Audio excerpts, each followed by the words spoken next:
नमस्कार आदाब। मैं एडवोकेट हसनैन परेशवाला आपका स्वागत करता हूं मेरे यूट्यूब चैनल बैरिस्टर हसनैन पर। आज हमारा इंडिया 75वां गणतंत्र दिन मना रहा है। आज हिंदुस्तान का डंका पूरी दुनिया में बज रहा है। लेकिन आप लोगों ने अगर एक बात नोटिस की होगी कि जब आप लोग स्कूल में पढ़ते थे या कॉलेज में पढ़ते थे या फिर आपने कहीं ऐसे आते जाते हुए ये जरूर सुना होगा कि वो आविष्कार या वो टेक्नोलॉजी अभी दुनिया के उस देश में, अमेरिका में है, फ्रांस में है, चाइना में है, जापान में है। लेकिन अभी तो हमारे हिंदुस्तान में आने में 10 या 20 साल तो लग ही जाएंगे, 50 साल लग जाएंगे। लेकिन ऐसा क्यों क्यों हमारे हिंदुस्तान में बदलाव तो आते हैं, लेकिन वो काफी स्लोली स्लोली आते हैं, जबकि पूरी दुनिया में काफी फास्ट बदलाव आते हैं। क्योंकि उसके पीछे कहीं ना कहीं पे हमारा इलेक्शन सिस्टम भी रिस्पॉन्सिबल है। तो ये सब सवालों के मैं आपको जवाब इसी वीडियो में दूंगा, तो जानने के लिए बने रहिए वीडियो के अंत तक। मैं आपको सबसे पहले कहानी सुनाऊंगा। एक आदमी वोट डालने गया। वो पोलिंग बूथ के ऊपर ईवीएम के सामने खड़ा हुआ कुछ सोच रहा था, लेकिन वोट नहीं डाल रहा था। उठने में पोलिंग ऑफिसर ने उससे कहा कि चल भाई जल्दी से वोट डाल, तेरे पीछे और भी लोग खड़े हैं, सभी को वोट डालना है।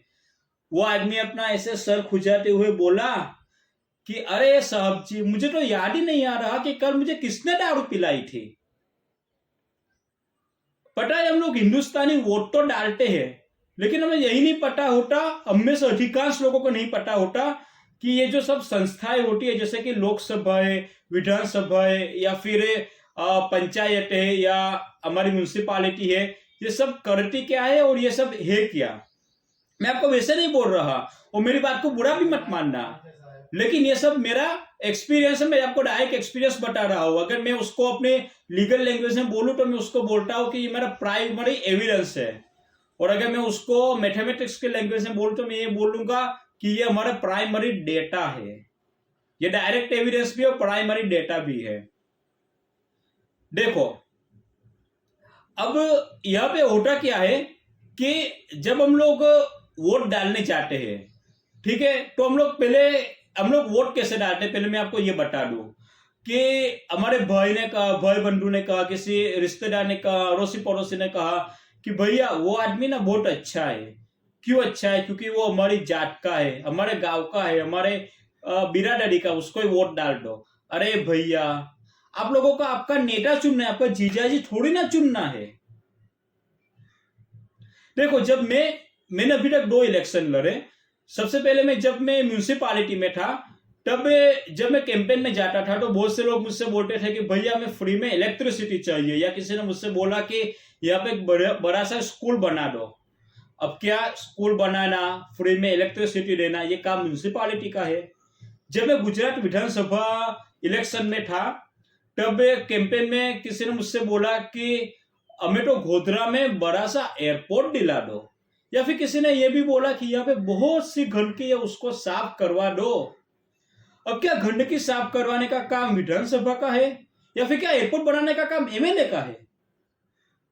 जब हम लोग मार्केट से सिर्फ 1 रुपए की चीज भी खरीदते हैं ना, तो पहले हम लोग देखते हैं कि वो चीज क्या है, और हम लोग ये भी देखते हैं कि वो सही है या गलत है, हम उसकी परख करते हैं। लेकिन लोकशाही में सबसे कीमती चीज होती है हमारा वोट, हमारा मत। लेकिन वो तो हम समझे सोचे बिना ही डाल देते हैं, और इसकी वजह से क्या होता है कि जो हमारा हिंदुस्तान का जो विकास होना चाहिए था, वो काफी धीमा हो रहा है। हो तो रहा है, लेकिन धीमा हो रहा है। तो उसके लिए हमें क्या करना होगा? तो पहले तो आप लोग उम्मीदवार को मत देखो उम्मीदवार चाहे कोई भी हो, पहले तो आप लोग ये देखो कि जो संस्था है उसका काम क्या है। जैसे कि लोकसभा, अभी लोकसभा का चुनाव आने वाला है, इसलिए मैं उसके ऊपर ज्यादा बात करूंगा। फिर इसके बाद आता है विधानसभा, फिर जो भी कोई संस्था है, उन सभी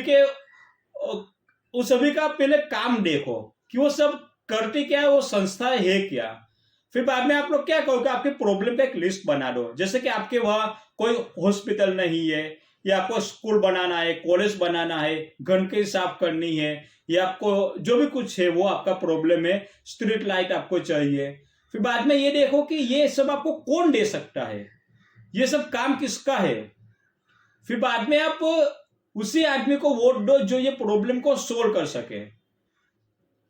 देखो वैसे तो जो हमारा इलेक्शन कमीशन है वो हमसे ये बोलता है कि वोट डालना चाहिए, क्योंकि वोट डालना आपका पवित्र फर्ज है। सही बात है, वोट डालना पवित्र भी है और ये आपका फर्ज भी है, क्योंकि अगर जब तक हम वोट नहीं डालेंगे तब तक लोकशाही का कोई महत्व नहीं है।